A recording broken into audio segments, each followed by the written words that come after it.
बिस्मिल्लाहिर्रहमानिर्रहीम, अस्सलाम वालेकुम वरहमतुल्लाहि वबरकातुहू। जी व्यूअर्स, मैं इमरान खान हूँ और आप देख रहे हैं हमारा YouTube channel Imran Khan jobs.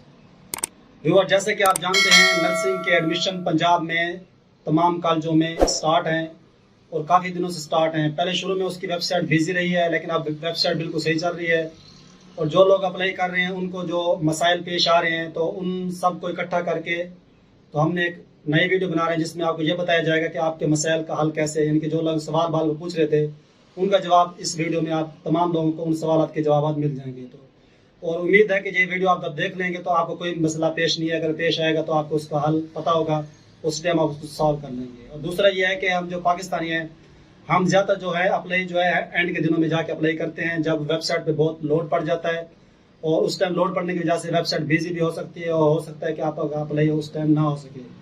तो इसलिए कोशिश करें जिन्होंने अप्लाई नहीं किया जल्द अज जल्द अप्लाई करें। जिनके कोई मसाइल पेश आ रहे हैं तो उनका हल मैं आपको इस वीडियो में बता देता हूँ कि आपका जो मसला आ रहा है उसका हल कैसे निकाल सकते हैं। तो जो सवाल मेरे सामने है, मैं सबसे पहले जो सवाल आता है वो सबसे पहले सवाल यह है कि जब आप लोग अकाउंट बनाते हैं तो काफ़ी सारे लोगों को कोड नहीं आता। पहली बात है, कोड ना आने की वजह है कि जब आप अकाउंट बना रहे होते हैं या तो पिछली बार आपने नर्सिंग में जो अप्लाई किया था ऑनलाइन, या तो आपने उस टाइम वो मोबाइल नंबर दिया था इसलिए कोड नहीं आ रहा। दूसरा मसला यह है कि आपका नंबर जो दे रहे हैं आप हो सकता है वो कन्वर्ट हो, इसलिए इस वजह से कोड नहीं आ रहा। और तीसरा जो मसला है वो हो सकता है कि वेबसाइट बाजू का थोड़ा बिजी होती है, स्लो होती है, तो इस वजह से कोड थोड़ा लेट आता है।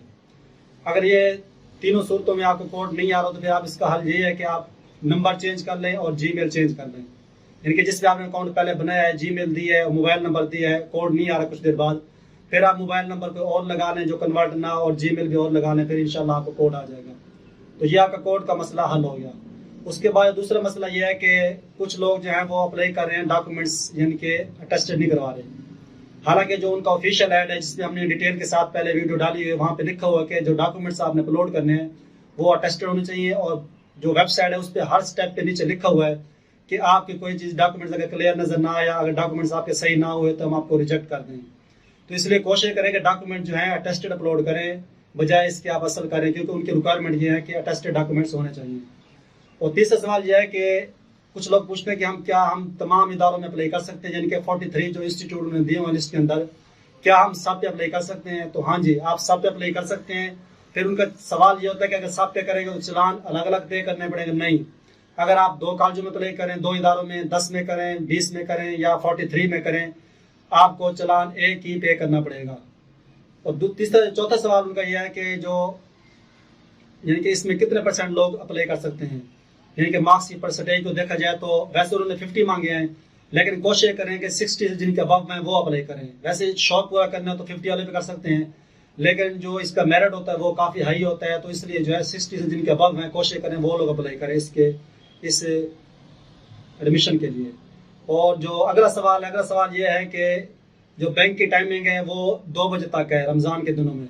वैसे जो है 5 बजे तक होती है। कुछ लोगों को शायद पता ना हो तो वो इस भूल में ना रहें कि हम आखिरी दिन में जाके अप्लाई करके 5 बजे तक चलान पे कर लेंगे। या कुछ लोग अब भी जाते हैं बैंक में, वो सेकंड टाइम तो बैंक ऑफ होता है तो उनको वापसी आना पड़ता है।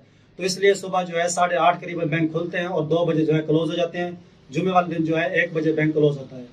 उसके बाद जो अगला सवाल यह है कि सबमिट करने के बाद अगर आपको लगा कि मेरा डाटा गलत है या आपने उसमें जो है आपने कॉलेज सेलेक्ट किए थे, जो लिस्ट बनाई थी, उसमें आपको लगता है कि मैं चेंजें करूं, तो सबमिट करने के बाद किसी किस्म की चेंजिंग आप उसमें नहीं कर सकते। इसलिए जब आप डाटा इंटर कर रहे होते हैं बार बार उसको चेक करें, डॉक्यूमेंट्स अपलोड करें, उनको चेक करें कि वाकई मैंने डॉक्यूमेंट्स अपलोड सही किए हैं, डाटा इंटर सही किया है। फिर जब आप इदारे सेलेक्ट करते हैं तो वो सोच समझ के जो आपके करीब है पहले आप कोशिश करें उनको सेलेक्ट कर लें, फिर आप दूर दूर के सिलेक्ट करें। और जब आप सिलेक्ट कर लेते हैं डाटा इंट्री यानी कि आप एक दफ़ा फॉर्म आपका शो होता है तो उसको अच्छी तरह पढ़ने के बाद फिर आप सबमिट करें। आपका एक दफ़ा फॉर्म सबमिट हो गया, उसके बाद ना उसमें एडिटिंग होगी, ना ही आप उसमें जो इंस्टीट्यूट के प्रेफरेंसेस हैं ना आप वो चेंज कर सकेंगे। तो इसलिए जो है ये जो सवाल थे उनके जवाब मैंने दे दिए। अगर इसके अलावा आपका कोई और सवाल है तो वो आप कमेंट्स में जाकर पूछ सकते हैं। और अगर हमारी वीडियो पसंद आई है तो इसको शेयर करना और लाइक करना ना भूलिए। अगर अभी तक चैनल सब्सक्राइब नहीं किया तो इसको सब्सक्राइब भी कर ले। इस तरह की जो डिटेल वाइज वीडियो होती है जिसमें एडमिशन हो गया, स्कॉलरशिप हो गई, कोई भी इंटर्नशिप आती है या कोई भी स्लिप वगैरह के बारे में या एंट्री टेस्ट होते हैं उनके बारे में तफसील के साथ बताया भी जाता है और अप्लाई करने का तरीकाकार बताया जाता है। तो मिलते हैं नेक्स्ट वीडियो में, तब तक के लिए इजाज़त। ओके, अल्लाह हाफिज़।